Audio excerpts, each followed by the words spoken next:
السلام علیکم ورحمۃ اللہ وبرکاتہ۔ آپ کا استقبال ہے ہمارے چینل اردو کلاس میں۔ ہمیں امید ہے کہ آپ حضرات بخیر و عافیت ہوں گے اور اردو سیکھنے کی کوشش اور مشق کر رہے ہوں گے۔ آج ہمیں تعلیم الاسلام کے تیسرے حصے کا 6واں پیج اسٹارٹ کرنا ہے۔ بہت ہی آسان ہے لیکن ضروری ہے کہ آپ اسٹیپ بائی اسٹیپ پڑھیں۔ اب ہم آج کا سبق شروع کرتے ہیں۔ ہمارے سپورٹ کے لیے ہمارے ویڈیوز کو لائک بھی کر دیجئے اور دوستوں کے ساتھ شیئر بھی کیجئے۔ اس سے پہلے والے سبق میں ہم نے یہاں تک پڑھ لیا تھا، مطلب کہ ایک سوال ہم نے پڑھا تھا، فرشتوں کے کچھ کام بتائیے، تو اس سوال کا جواب ہم نے مکمل نہیں کیا تھا، آدھا ہی جواب پڑھا تھا۔ اب آدھا جواب پڑھنا باقی ہے، ویڈیو کو اینڈ تک دیکھیں۔ بسم اللہ الرحمن الرحیم۔ ان کے علاوہ فرشتوں کے بعض کام یہ ہیں، ان کے علاوہ یعنی اوپر جو بڑے بڑے 4 فرشتوں کے کام بتائے، حضرت جبرائیل علیہ السلام، حضرت اسرائیل علیہ السلام، حضرت اسرافیل علیہ السلام، حضرت میکائیل علیہ السلام، ان 4 بڑے فرشتوں کے علاوہ اور دوسرے فرشتے ہیں، ان کا بھی الگ الگ کام ہوتا ہے۔ وہ کام انشاءاللہ ہم آگے پڑھ رہے ہیں، دھیان سے سنیے۔ نمبر 1، ہر انسان کے ساتھ 2 فرشتے رہتے ہیں۔ ایک فرشتہ اس کے نیک کام لکھتا ہے اور دوسرا برے کام لکھتا ہے۔ ان فرشتوں کو کرامن کاتبین کہتے ہیں۔ ہر انسان کے ساتھ میں 2 فرشتے رہتے ہیں۔ ایک فرشتہ اچھے کام لکھتا ہے اور ایک فرشتہ وہ برے کام جو انسان کرتا ہے ان برے کام کو نوٹ کرتا ہے۔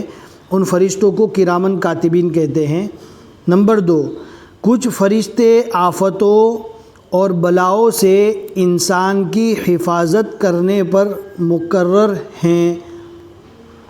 کچھ فرشتوں کو اللہ پاک نے کام دیا ہے کہ انسان کو آفتوں اور بلاؤں سے حفاظت کرے۔ اسی لیے کہا جاتا ہے کہ جب ہر فرض نماز کے بعد آیت الکرسی کوئی بندہ یا بندی پڑھتی یا پڑھتے ہیں تو اگلی نماز تک فرشتہ ان کی حفاظت کرتا ہے، لہٰذا اس کا خوب اہتمام کیجیے۔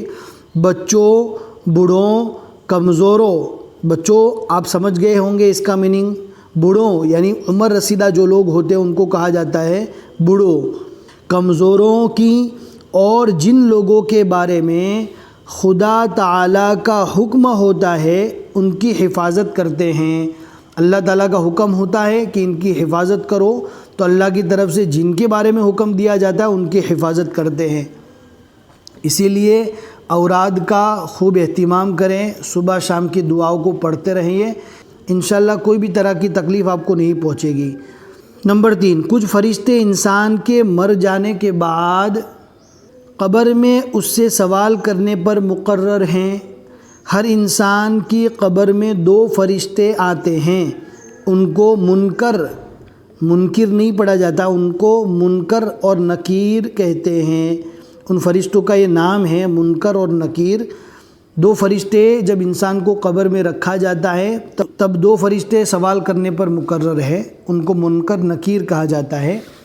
اب یہ آ گیا تعلیم الاسلام کے تیسرے حصے کا 7واں پیج ہے، برابر دھیان سے سنیے۔ نمبر 4، کچھ فرشتے اس کام پر مقرر ہے کہ یہ دنیا میں پھرتے رہیں اور جہاں اللہ تعالیٰ کا ذکر ہوتا ہو، وعظ ہوتا ہو، قرآن مجید پڑھا جاتا ہو اور درود شریف پڑھا جاتا ہو، دین کے علم کی تعلیم ہوتی ہوں، ایسی مجلسوں میں حاضر ہو، اور جتنے لوگ اس مجلس میں اس نیک کام میں شریک ہو ان کی شرکت کی خدا تعالیٰ کے سامنے گواہی دیں۔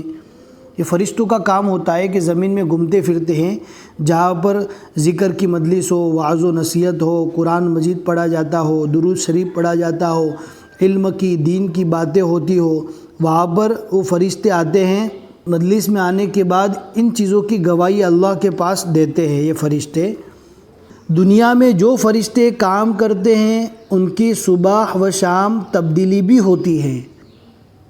جس طرح دنیا کے اندر کوئی کارخانہ ہوتا ہے اس میں تبدیلی ہوتی ہے، جو 24 گھنٹہ سروس کرتا ہے تو 12 گھنٹے والے الگ ہوتے ہیں، پھر دوسرے 12 گھنٹے والے الگ ہوتے ہیں۔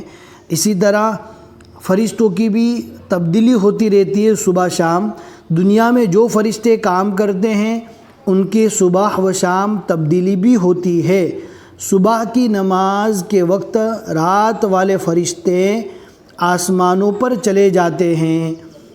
اب صبح کی نماز کے وقت جو فرشتے رات کو شام کو آئے تھے وہ آسمانوں پر چلے جاتے ہیں، اور دین میں کام کرنے والے آ جاتے ہیں، اور صبح میں جو دین میں ڈیوٹی دیتے ہیں کام کرتے ہیں وہ فرشتے آ جاتے ہیں، اور عصر کی نماز کے بعد دین والے فرشتے چلے جاتے ہیں، یعنی جو فرشتے صبح میں آئے تھے وہ عصر تک کام کر کے چلے جاتے ہیں، رات میں کام کرنے والے آ جاتے ہیں۔ پھر آگے ہے 5واں نمبر 5، کچھ فرشتے جنت کے انتظاموں اور اس کے کاروبار پر مقرر ہے۔ کاروبار یعنی کام کاج پر، انتظام یعنی نظام سسٹم کو سنبھالنے میں اور کام کرنے پر مقرر ہے۔ نمبر 6، کچھ فرشتے دوزخ کے انتظام پر مقرر ہیں۔ کچھ فرشتے دوزخ کے انتظام پر مقرر ہیں۔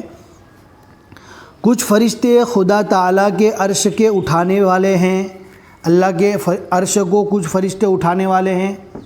نمبر 8، کچھ فرشتے خدا تعالیٰ کی عبادت اور تسبیح و تقدیس میں مشغول رہتے ہیں۔ کچھ فرشتے ایسے ہیں جو ہر وقت اللہ کے ذکر میں، تسبیح، اللہ کی بڑائی کو بیان کرنے میں مشغول رہتے ہیں۔ آج کی سبق کا یہ آخری سوال ہے۔ سوال یہ کیوں کر معلوم ہوا کہ فرشتے یہ کام کرتے ہیں؟ یہ سارے کام جو اوپر بتائے گئے کیسے معلوم ہوا؟ ہم نے اپنی زبان سے تو نہیں بتا دیا۔ تو جواب یہ ہیں، یہ تمام باتیں قرآن مجید اور احادیث میں مذکور ہیں۔ یہ ساری باتیں جو اوپر بتائی گئی، ان فرشتوں کے یہ کام ہیں، ان فرشتوں کے یہ کام ہیں، یہ فرشتے ان فرشتوں کے ماتحتی میں انڈر میں رہتے ہیں، یہ سارا کام جو بتایا گیا یہ قرآن و حدیث میں ذکر کیے گئے ہیں۔ ہم نے یا کتاب لکھنے والوں نے اپنے حساب سے نہیں بتایا، تو ان باتوں پر ہمیں ایمان لانا ضروری ہے، کیونکہ یہ قرآن و حدیث کی باتیں ہیں۔ ہمیں امید ہے کہ آج کا سبق آپ کو سمجھ میں آ گیا ہوگا۔ سپورٹ کرنے کے لیے لائک ضرور کر دیں، دوستوں کے ساتھ شیئر بھی کرنا نہ بھولیں۔ پھر ملیں گے انشاءاللہ اگلے سبق میں۔ السلام علیکم ورحمۃ اللہ وبرکاتہ۔